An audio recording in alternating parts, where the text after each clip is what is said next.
पुरुष श्रेष्ठ भरत ने सेना को वहीं ठहराकर पिता की आज्ञा पालन करने वाले रामचंद्र के पास पैदल जाने का इरादा किया।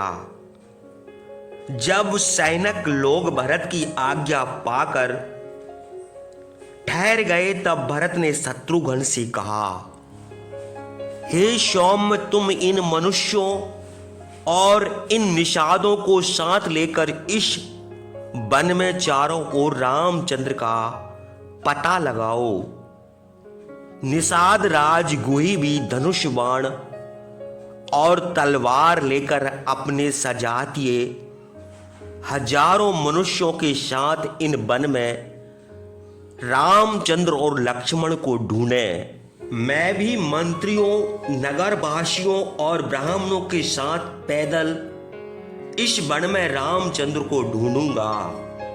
जब तक मैं रामचंद्र, महाबली लक्ष्मण और सीता को ना देखूंगा तब तक मुझे शांति ना मिलेगी। जब तक कमल नयन रामचंद्र का चंद्रमा के समान सुंदर मुख ना देखूंगा तब तक मुझे शांति ना मिलेगी। जब तक राज लक्षणों से युक्त रामचंद्र के चरणों पर सिर ना रखूंगा तब तक मुझे शांति ना मिलेगी। जब तक राज्य के योग रामचंद्र पैतृक राज सिंहासन पर ना बैठेंगे और अभिषेक के जल से स्नान ना करेंगे तब तक मुझे शांति ना मिलेगी। चंद्रमा के समान निर्मल महातेजस्वी कमल नयन रामचंद्र का मुख हमेशा देखने वाले लक्ष्मण ही कृतार्थ हैं। सौभाग्यवती जनक नंदिनी सीता भी धन्य है। वे भी समुद्र पर्यंत पृथ्वी के स्वामी अपने पति रामचंद्र के साथ हैं। हिमालय के समान यह चित्रकूट पर्वत भी धन्य है। जिस प्रकार कुबेर नंदर वन में निवास करते हैं उसी प्रकार रामचंद्र इस पर्वत पर रहते हैं। हिंसक जीवों से भरा हुआ यह दुर्गम वन भी कृत हो गया, क्योंकि शस्त्रधारियों में श्रेष्ठ महातेजस्वी रामचंद्र इस वन में रहते हैं।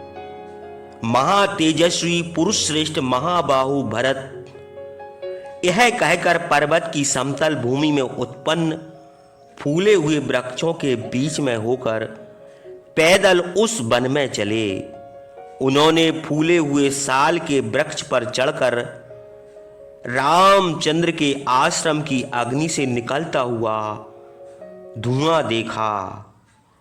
धुआं देखकर भरत को विश्वास हो गया कि रामचंद्र इसी स्थान पर है। जिस प्रकार पानी में डूबते हुए मनुष्य को ठांइ मिलने पर आनंद होता है, उसी प्रकार रामचंद्र के आश्रम को देखकर भरत अपने साथियों के साथ बड़े प्रसन्न हुए। इस प्रकार तपस्वियों के निवास स्थान चित्रकूट पर्वत पर रामचंद्र का आश्रम देखकर महात्मा भरत ने रामचंद्र को ढूंढने के लिए इधर उधर जाते हुए मनुष्यों को रोक दिया और वे निषाद राजगुही के साथ रामचंद्र के आश्रम की ओर चले।